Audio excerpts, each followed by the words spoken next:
ಯಾವುದೇ ಒಂದು ಪೂರ್ವ ತಯಾರಿ ಇಲ್ಲದೇ ಇವತ್ತು ಈ ಒಂದು ಸೆಲೆಬ್ರೇಷನ್ ಆಯೋಜನೆ ಮಾಡಿ ಇವತ್ತು 11ಕ್ಕೂ ಜನ ಇವತ್ತು ಪ್ರಾಣ ಕಳೆದುಕೊಂಡಿದ್ದಾರೆ ಕಾಲಿನ ತುಳಿತಕ್ಕೆ. ವಿಧಾನಸೌಧದ ಮುಂದೆನೂ ಕೂಡ ಇವರು ಪೊಲೀಸ್ ಇಲಾಖೆಯವರು ಬೇಡ ಅಂತೇಳಿ ಸಲಹೆ ನೀಡಿದ್ರ ಮೇಲೂ ಸಹ ಹಠ ಮಾಡಿ ಇವತ್ತು ರಾಜ್ಯ ಸರ್ಕಾರ ವಿಧಾನಸೌಧದ ಮುಂದೆ ಸೆಲೆಬ್ರೇಷನ್ ಮಾಡಬೇಕು ಅಂತೇಳಿ ಹಠ ಮಾಡಿ ಪೊಲೀಸರಿಗೆ ಒತ್ತಾಯ ಮಾಡಿ ಅಲ್ಲೂ ಕೂಡ ಕಾರ್ಯಕ್ರಮ ಆಯೋಜನೆ ಮಾಡಿದ್ದಾರೆ. ಅಲ್ಲಿ ಯಾವುದೇ ಒಂದು ದುರ್ಘಟನೆ ನಡೆದಿಲ್ಲ ಅನ್ನೋದು ಬಿಟ್ಟರೆ ವಿಧಾನಸೌಧದ ಹತ್ರ ಎಲ್ಲ ಪ್ಲೇಯರ್ಸ್ ಯಾರು ಬಂದರೂ ಅವರು ಕೂಡ ತಲೆ ತಗ್ಗಿಸ್ಕೊಂಡು ಬಸ್ ಹತ್ತಕ್ಕಂಥ ಪ್ರಯತ್ನ ಆಗಿದೆ. ಎಲ್ಲ ರಾಜಕಾರಣಿಗಳು ಅವ್ರ ಮಕ್ಕಳುಗಳು ಅವರೇ ಮುತ್ತರ್ಕೊಂಡಿದ್ದಾರೆ ಪ್ಲೇಯರ್ಸ್ನಲ್ಲಿ. ಪಬ್ಲಿಕ್ಸ್ ಎಲ್ಲ ಚಪ್ಪಲಿ ಬಿಸಾಕಿದ್ದಾರೆ, ಕಲ್ಲು ಬಿಸಾಕಿದ್ದಾರೆ. ಅವ್ರು ಯಾರೂ ಕೂಡ ಪ್ಲೇಯರ್ಸ್ ಕಾಣ್ದೇನೆ ಹೆಣ್ಮಕ್ಳು ಎಲ್ಲರೂ ಕೂಡ ಪರದಾಡ್ತಾ ಇದ್ದಾರೆ ಅಲ್ಲಿ ವಿಧಾನಸೌಧ ಹತ್ರ. ಮತ್ತೊಂದು ಕಡೆ ಚಿನ್ನಸ್ವಾಮಿ ಸ್ಟೇಡಿಯಂ ಲಕ್ಷಾಂತರ ಅಭಿಮಾನಿಗಳಿದ್ದಾರೆ. ಇವತ್ತು RCB ಬರ್ತಾರೆ ಜನ ಅಂತ ಗೊತ್ತಿದ್ರು ಸಹ ಯಾವುದೇ ಒಂದು ಪೊಲೀಸ್ ಸರಿಯಾಗಿ ನಿಯೋಜನೆ ಮಾಡಿಲ್ಲ.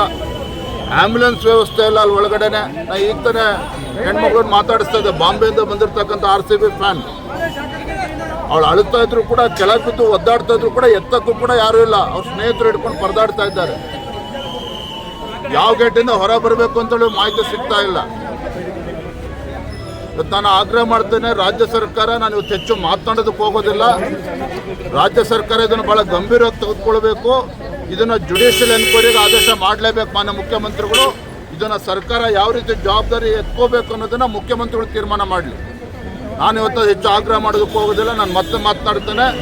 ಇಷ್ಟು ಮಾತ್ರ ಸತ್ಯ, ಇವತ್ತು ರಾಜ್ಯ ಸರ್ಕಾರ ಇದನ್ನು ಜವಾಬ್ದಾರಿಯನ್ನು ಹೊರಬೇಕಾಗ್ತದೆ. ರಾಜ್ಯ ಸರ್ಕಾರ ಇದು ಜುಡಿಷಿಯರಿ ಎನ್ಕ್ವೈರಿಗೆ ಇವತ್ತು ಆದೇಶವನ್ನು ಕೂಡ ಮಾಡಬೇಕಾಗ್ತದೆ.